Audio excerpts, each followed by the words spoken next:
Good morning. Welcome to Time in His Word.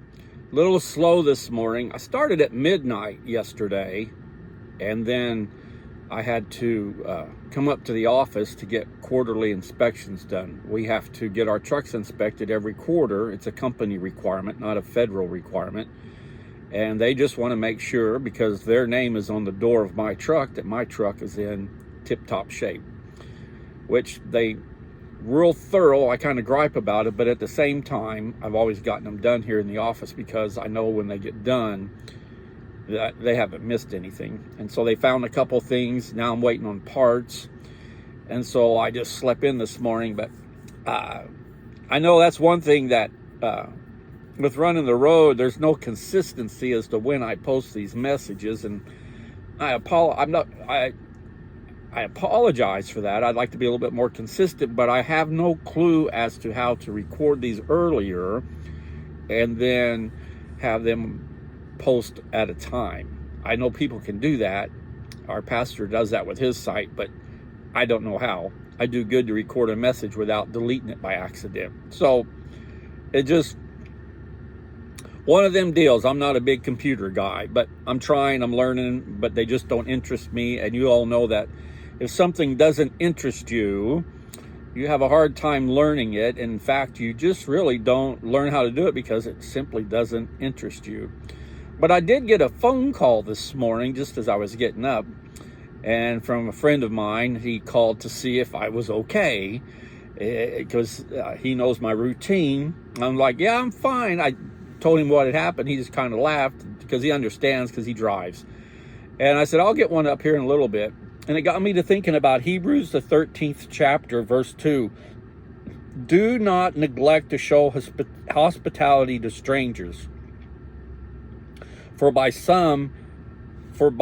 this some have entertained angels without knowing it. And I think that verse is true. There's been times I visited with somebody, and the visit, when we were visiting, something seemed different. Something seemed odd, not in a bad sense. And it might have been when I was struggling with an answer for something, and out of the blue we talked about that topic, and they give me answers that help me understand what I was going through or trying to do. And so I firmly believe at times we do, without realizing it, without knowing it, we do talk with angels. Call me silly, call me goofy if you want, but that's just a belief and a feeling I have. There's no concrete foundation to it. There's no, I can point at something and say, yes, this definitely happens, and so I know. It's just just one of them feelings I've had. We've all heard of an accident and somebody does something miraculous. They don't get their name, but they never can find that individual again. And some people say, oh, it's just a fluke. Others say, no, an angel was there. So I do believe, and I do feel that at times angels are amongst us, and they walk with us, and they do bring a message and help us in whatever is ailing us at the time. But I think that also comes when you have a strong faith in Christ and you have a strong walk in Christ, that does happen. Can it happen if you don't believe? I think so, but maybe not near as often. I have no, this is just my personal feelings on the subject, but I do think, and I do believe at times, angels walk among us and they help us. There's no other explanation for some of the things that we see happen other than to say, God's hand was on that, or there must have been an angel protecting him. It's just one of the beliefs I have. There's, like I said, there's no concrete evidence or anything I can point to it other than this passage that says, do not neglect to show hospitality to strangers, for by this some have entertained angels without knowing it. So think about that. Think about the last time you really showed hospitality to somebody, and when you got all finished and you walked away and you thought there was something different about that. I think it's one of them things we should try and do every day, and be polite and worry about our fellow man, worry about our fellow neighbor. If we haven't seen our neighbor in a while, go over and check on them. Maybe you don't have the best relationship, but Maybe they've fallen and they can't get up, like the old TV commercial for Wendy's had, where the old woman, falls and they can't get up.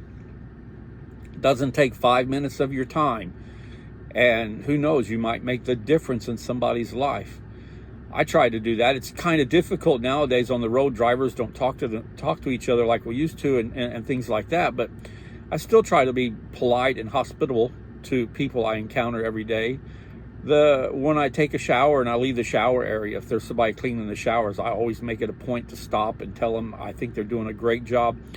Could the showers be cleaner? Yes, but they're under time restraint to get them clean so the next guy can get in there and use the showers, because the truck stop might have 5 showers in the parking lots for 150 trucks. So you can imagine the number of people taking a shower each day.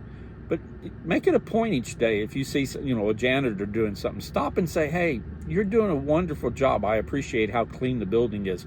Because most people will walk past a janitor or somebody cleaning the bathroom and not say diddly squat to them. And they need words of encouragement just like anybody else. So make that a point today, and from here forward, stop and say something nice to somebody each and every day, and see if that doesn't make your day better. I know it does for me.